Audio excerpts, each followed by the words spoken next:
Įprasta vyrus matyti socialinius darbuotojus, kodėl jūs rinkote šį kelią? Nežinau, galbūt todėl, kad man patinka dirbti su žmonėm. Iš esmės, ypač socialinis darbas liečia ir su priklausomais asmenim.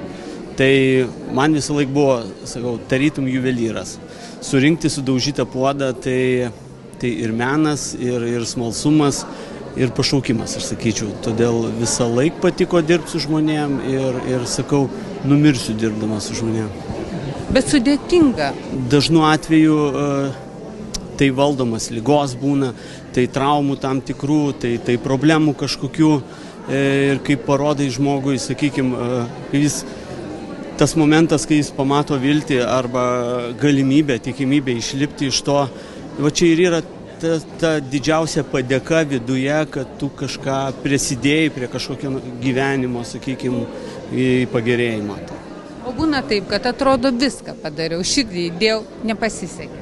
Būna, ir dažnai būna.